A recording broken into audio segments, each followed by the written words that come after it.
Hello students, I'm here to introduce to you subject Information Technology course code 402 class 10th. But before getting started with the course content, let's see the division of the marks. Total it is of 100 marks divided into 4 parts: part A, part B, part C and part D.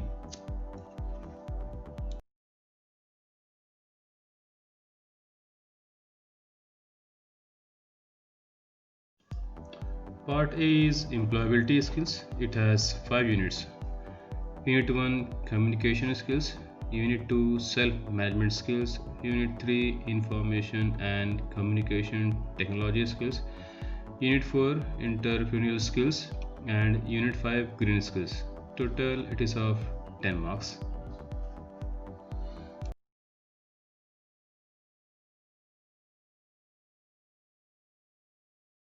Part B is subject specific skills. In this it has 4 units. Unit 1 is digital documentation, Unit 2 is electronic spreadsheet, Unit 3 is database management system, Unit 4 is web applications and security. Total is of 40 marks.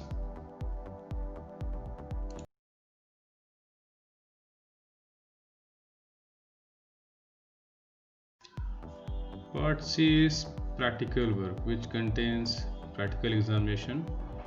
A written test based on practical examination, viva voce. Total it is of 35 marks.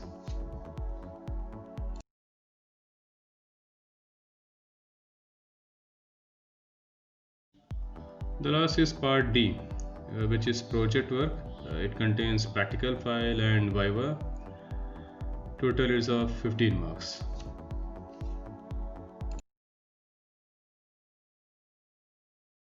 So we will be now starting with part A, which is employability skills. So the very first question which comes up is, what exactly is employability skills? Employability skills can be defined as the transferable skills needed by an individual to make them employable. Transferable skills means these are the talents and abilities that can travel with you when you make a transition to a new job or career. It means when you switch from one job to other job. When it comes to a particular job, along with good technical understanding and subject knowledge, employers often outline a set of skills that they want from an employee. These skills are what they believe will equip the employee to carry out their role to the best of their ability. Employability depends on your knowledge, skills, and attitude, how you use those assets, and how you present them to employers. See, most employers look for certain skills and qualities in job candidate in addition to academic qualifications known as employability skills.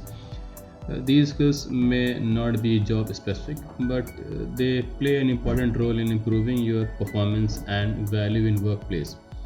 They can also have an impact on your ability to progress in your career.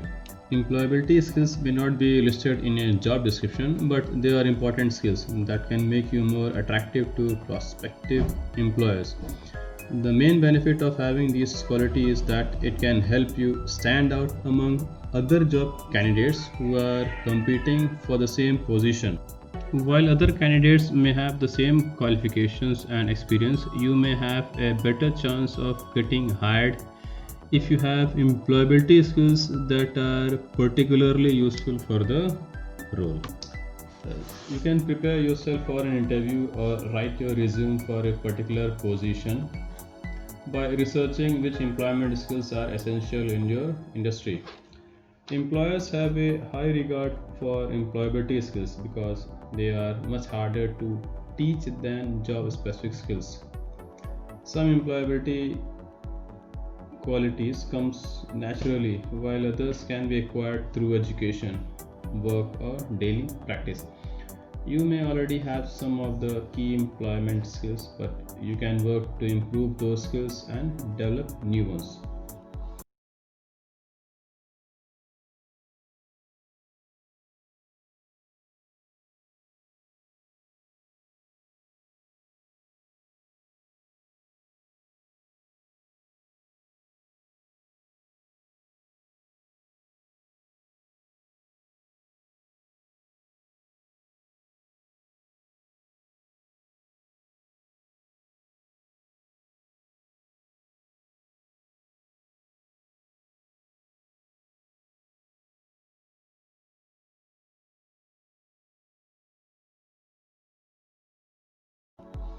Some common employability skills that employers look for are communication skills, self-management skills, information and communication technology skills, entrepreneurial skills, and green skills.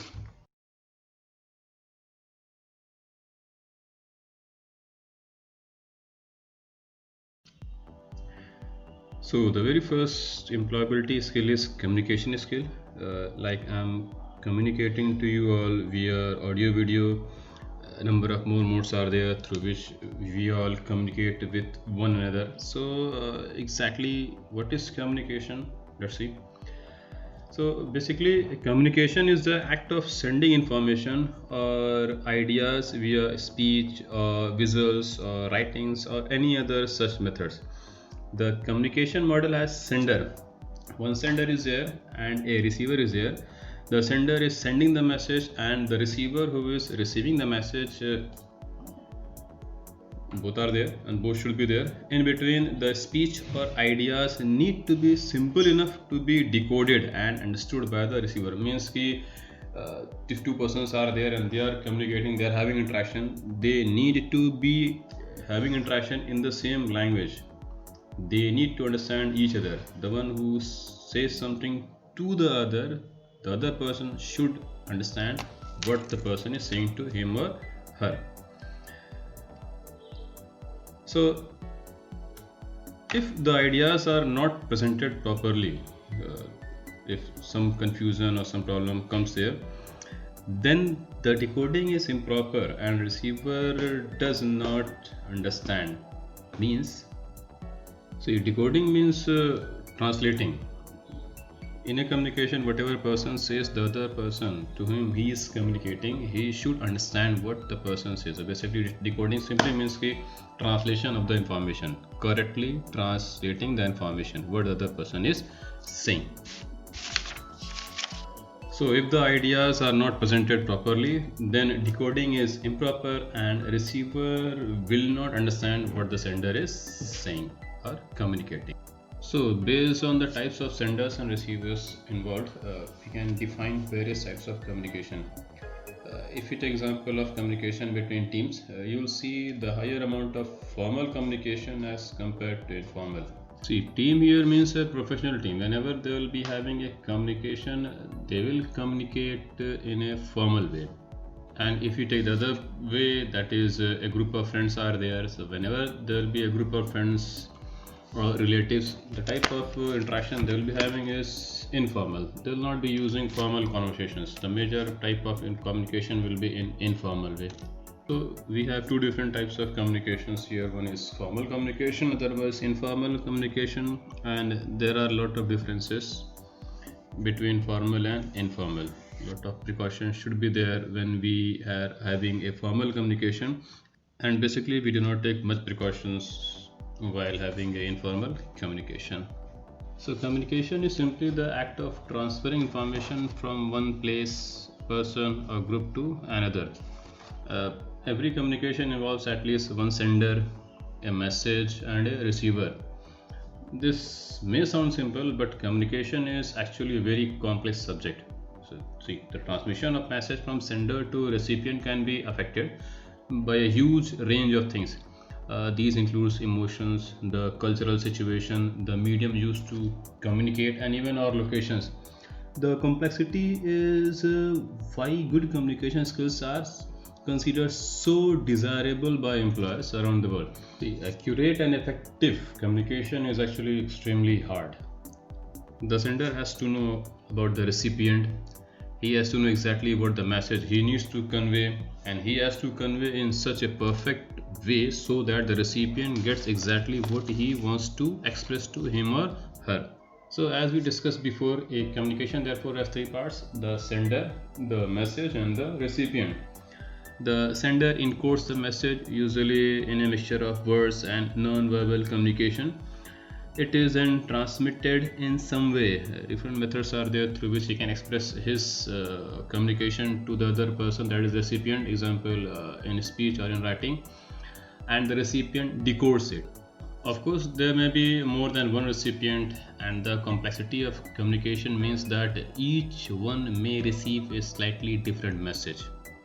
Two people may read very different things into the choice of words or body language. It is also possible that neither of them will have quite the same understanding as the sender. The sender wants to express some other thing and the receiver understands some other thing. It may quite possibly happen. In face-to-face communication, the role of the sender and recipient are not distinct. The two roles will pass back and forwards between two people talking. Both parties communicate with each other, even if in very subtle ways, such as through eye contact and general body language. In written communication, however, the sender and recipient are more distinct.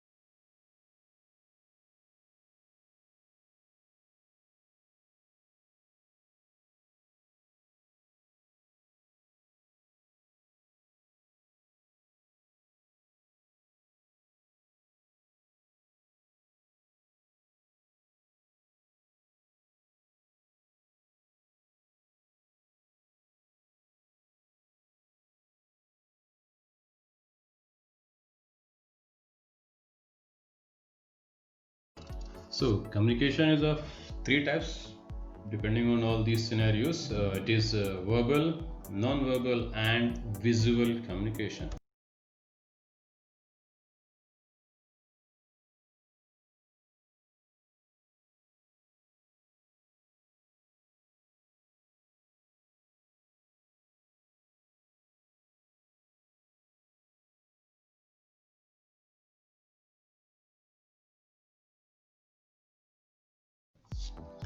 Let's see what is verbal communication. Basically, verbal communication is a type of oral communication where the message is transmitted through the spoken words. Here, the sender gives words to his feelings, his thoughts, his ideas, and his opinion and express them in the form of speeches, discussions, presentations, and conversations. The effectiveness of the verbal communication depends on the tone of the speaker, clarity of his speech, volume, speed, body language, and the quality of words used in conversations. In the case of the verbal communication, the feedback is immediate since there are simultaneous transmissions and receipt of the message by the sender and receiver respectively. The sender must keep his speech tone high and clearly audible to all and must design the subject matter keeping in target audience in mind. Means he has to design his speech in such a way so that the person to whom he is having interaction may clearly understand what he wants to say. Also, the sender should always cross check with the receiver to ensure that the message is understood in absolutely the same way as it was intended. Means he has to cross check the information which he has given to others whether they receive the same information or not. The success of verbal communication depends not only on the speaking ability of an individual but also on the listening skills also. How effectively an individual listens to the subject matter decides the effectiveness of the communication. See, it does not depend only on the sender how he wants or how he is expressing his thoughts. Also depends on the receiver how he listens to it and how he translates it and how he understands that particular thing. Verbal communication is applicable both in formal also and in informal kind of situations.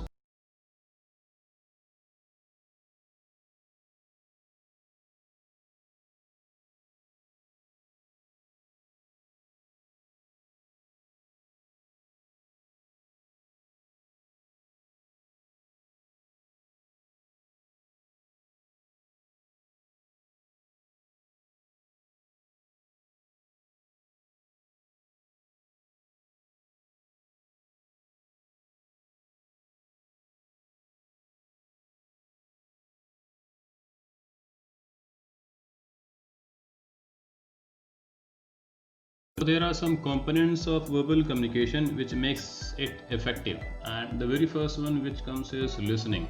It is the most important component. In fact, listening is the key component of our learning process. Second is language competency. Language competence means the ability or knowledge to do something by using language. We use language to do the following things like to speak, to write, and to read what others have written, or to listen to what others are saying. When we do so, we do it to certain standard. We perform, we show concretely and practically that we are able to use the ability or knowledge of language. If the standard of doing something is below expectation according to certain requirements or conditions, then our language performance is regarded as low or below standard. The third is vocabulary. It is basically the uses of suitable words in different contexts. Vocabulary usually develops with age. Serves as a useful and fundamental tool for communication and acquiring knowledge. Acquiring an extensive vocabulary is one of the largest challenges in learning a language. Basically, what happens is we learn vocabulary as we grow. From our experiences, we learn more and more new words which we can use in our communication. Fourth is general awareness.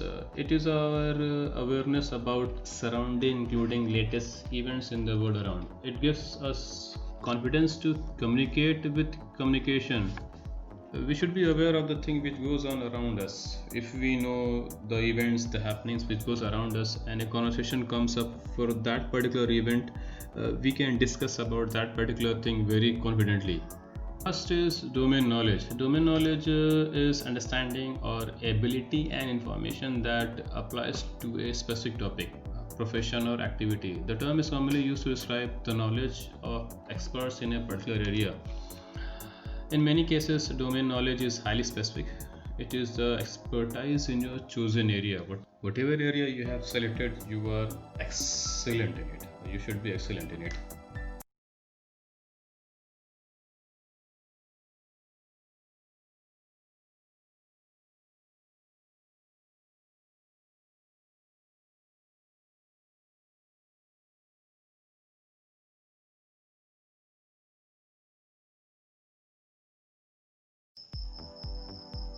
The next which comes in is non-verbal communication. Non-verbal communication occurs without using any oral or written words. Instead of written or oral words, it relies on various non-verbal cues like physical movements, tasks, colors, signs, symbols, signals, charts, etc. To express feelings, attitude, or information, although no word is used in non-verbal communication, it can effectively communicate many human feelings more accurately than verbal methods of communication. Some common types of non-verbal communications are eye contact, facial expressions, gestures, postures, and body orientation. Body language, touch, many other things are there. The non-verbal communication, unlike the verbal communication, helps in establishing and maintaining the interpersonal relationships, while the verbal only helps in communicating the external events. People use non-verbal to express emotions and interpersonal attitudes, conduct rituals such as greetings, and bring forward one's personality. The non-verbal communication in the form of signals, expressions, and meaning over the verbals and helps people to communicate more effectively. It supplements whatever is said in words, such as people nod to acknowledge and move their hands to give directions. The non-verbal communication defines the distance between the communicators and helps them to exchange their emotional state of mind. Also, it regulates the flow of communication. For example, an individual can give signals to convey that he had finished speaking or else he wants to speak. And sometimes the non-verbal can be a barrier in communication. The recipient could not understand what the sender is trying to say and may interpret it wrongly. So, in some situations, non-verbal communication is helpful, and in some situations, it may lead to misunderstanding.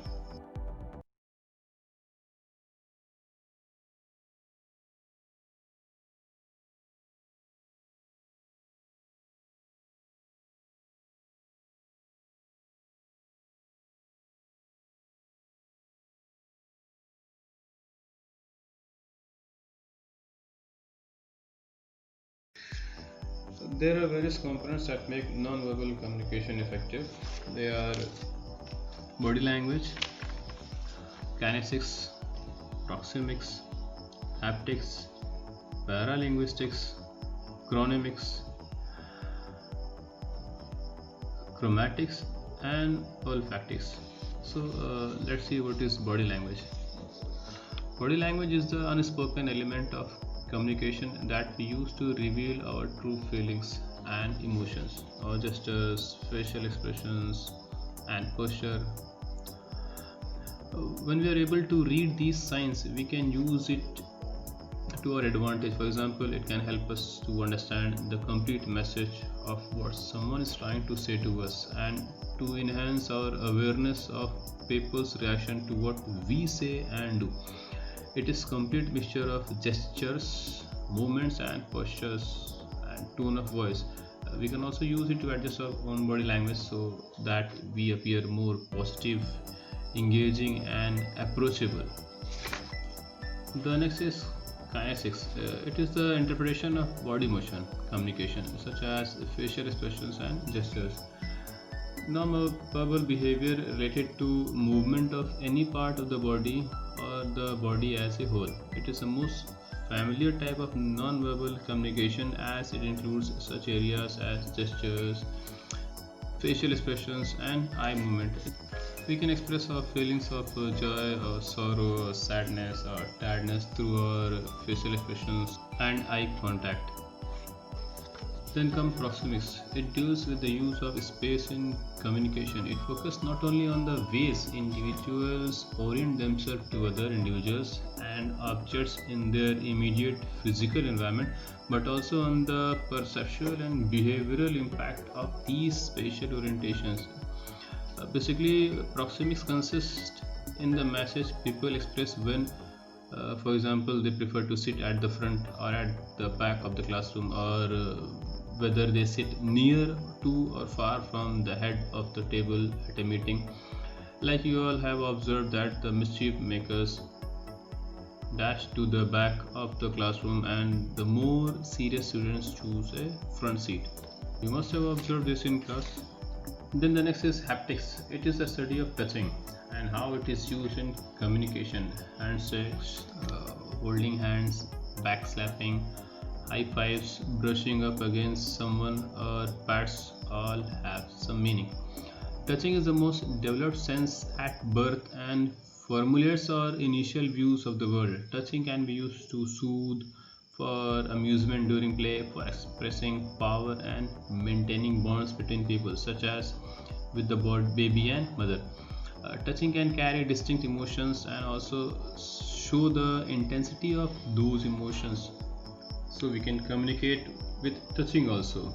Then comes paralinguistics. It includes accent, pitch, volume, speech rate, modulation, and fluency. Although paralinguistics was once described as the neglected stepchild in language studies, linguistics and other researchers have recently demonstrated greater interest in the field. The rise in recent decades of non-face-to-face communication through email, text messaging, and social media led to the use of emoticons and a substitute for paralanguage. So it is on how something is said, not what is said. So basically, it is the way in which you express a thing, not the thing which you say. How loud you are, how soft you are, the way you speak to a particular person, the way you communicate, these all things comes in paralinguistics. The next is chronemics. It is a study of how time is used in communication. Time can be used as a communication tool in many ways, for expressing punctuality around waiting and response time, to general principles around time management. For example, in most countries, it would be a norm for a boss to be late for a meeting, but not for the subordinates. Going for job interviews, running your startup presentations for investors may also presuppose extra waiting due to power plays as well. Means the other person may make you wait more just to show his power. So time plays also a very important role in communication. Then comes chromatics. It is communication through use of colors, colors of clothing, products, packaging, or gifts. It's an intended or unintended messages when people communicate. See, a number of colors are there which attracts different persons, and a number of colors are there which expresses different types of feelings. Different colors have different impact on persons and scenarios. So basically, it is the study of colors in communication, how we can use colors to improve our communication. And the last is olfactics. Olfactics refers to people's sense of smell and how we discuss this topic for its relevance in human communication. To begin with, our sense of smell serves an important biological function. Delicious smells from food facilitates our appetite. Bad or fishy smell keeps us away from rotten food so we will not get sick from eating them.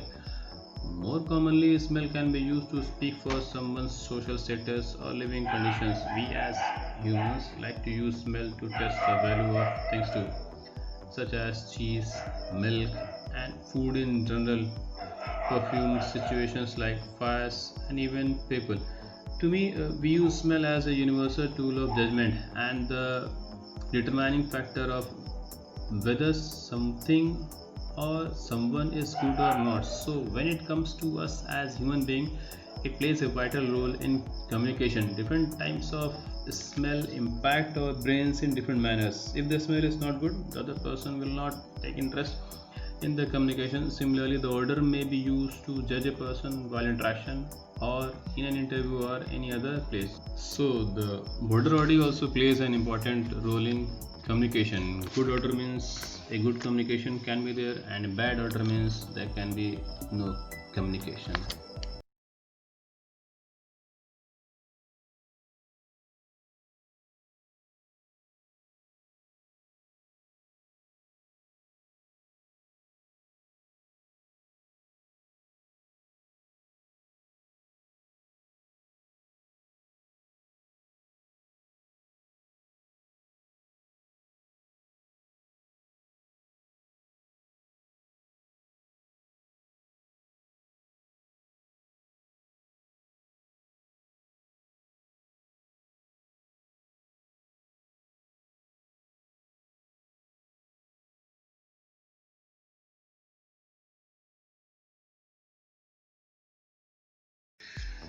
So there are various components that make non-verbal communication effective. They are body language, kinesics, proxemics, haptics, paralinguistics, chronemics, chromatics, and olfactics. So let's see what is body language. Body language is the unspoken element of communication that we use to reveal our true feelings and emotions. Our gestures, facial expressions, and posture. When we are able to read these signs, we can use it to our advantage. For example, it can help us to understand the complete message of what someone is trying to say to us and to enhance our awareness of people's reaction to what we say and do. It is complete mixture of gestures, movements, and postures and tone of voice. We can also use it to adjust our own body language so that we appear more positive, engaging, and approachable. The next is kinesics. It is the interpretation of body motion communication, such as facial expressions and gestures. Non-verbal behavior related to movement of any part of the body or the body as a whole. It is the most familiar type of non-verbal communication as it includes such areas as gestures, facial expressions, and eye movement. We can express our feelings of joy or sorrow or sadness or tiredness through our facial expressions and eye contact. Then comes proxemics. It deals with the use of space in communication. It focuses not only on the ways individuals orient themselves to other individuals and objects in their immediate physical environment, but also on the perceptual and behavioral impact of these spatial orientations. Basically, proxemics consist in the message people express when, for example, they prefer to sit at the front or at the back of the classroom, or whether they sit near to or far from the head of the table at a meeting. Like you all have observed that the mischief makers dash to the back of the classroom and the more serious students choose a front seat. You must have observed this in class. Then the next is haptics. It is the study of touching and how it is used in communication. Handshakes, holding hands, backslapping, high fives, brushing up against someone, or pats all have some meaning. Touching is the most developed sense at birth and formulates our initial views of the world. Touching can be used to soothe, for amusement during play, for expressing power and maintaining bonds between people, such as with the baby and mother. Touching can carry distinct emotions and also show the intensity of those emotions. So we can communicate with touching also. Then comes paralinguistics. It includes accent, pitch, volume, speech rate, modulation, and fluency. Although paralinguistics was once described as the neglected stepchild in language studies, linguistics and other researchers have recently demonstrated greater interest in the field. The rise in recent decades of non face to face communication through email, text messaging, and social media led to the use of emoticons and a substitute for paralanguage. So it is on how something is said, not what is said. So basically, it is the way in which you express a thing, not the thing which you say. How loud you are, how soft you are, the way you speak to a particular person, the way you communicate, these all things comes in paralinguistics. The next is chronemics. It is a study of how time is used in communication. Time can be used as a communication tool in many ways, for expressing punctuality, around waiting and response time, to general principles around time management. For example, in most countries, it would be a norm for a boss to be late for a meeting but not for the subordinates. Going for job interviews, running your startup presentations for investors may also presuppose extra waiting due to power plays as well. Means the other person may make you wait more just to show his power. So time plays also a very important role in communication.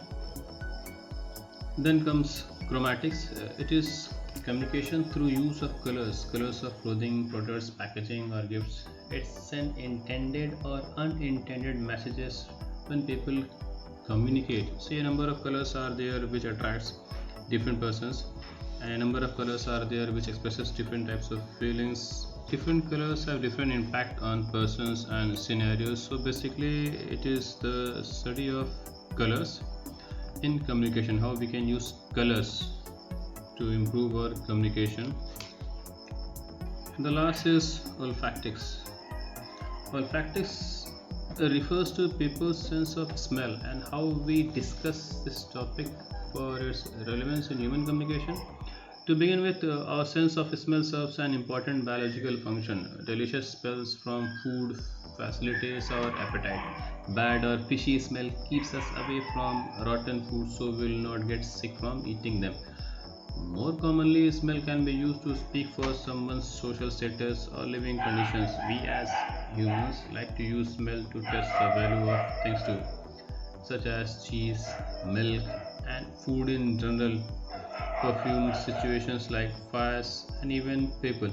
To me, we use smell as a universal tool of judgment and the determining factor of whether something or someone is good or not. So, when it comes to us as human being, it plays a vital role in communication. Different types of smell impact our brains in different manners. If the smell is not good, the other person will not take interest in the communication. Similarly, the odor may be used to judge a person while interaction or in an interview or any other place. So the border body also plays an important role in Communication. Good order means a good communication can be there, and bad order means there can be no communication.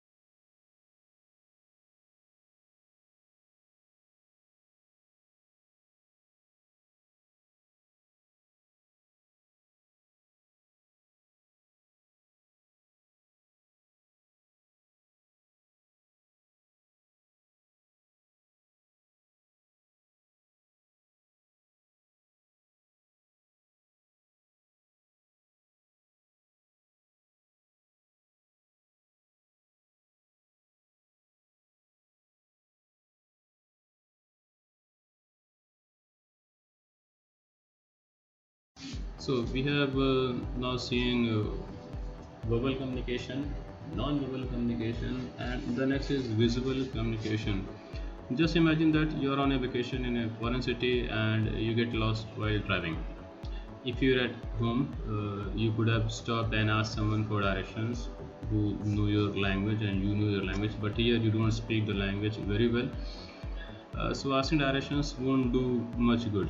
So instead, you can rely on a map using landscape, routes, and familiar signs, which can successfully lead you back to your hotel.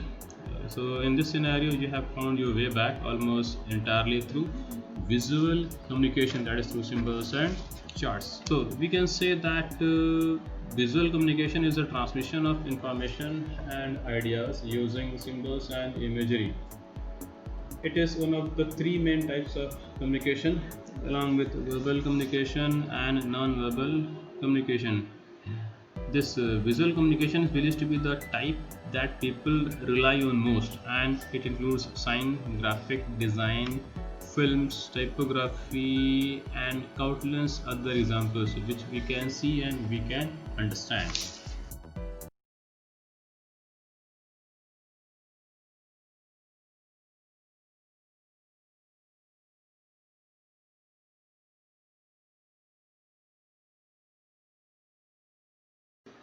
So visual communication has its own advantage because of the graphical nature. The participants gets more attention.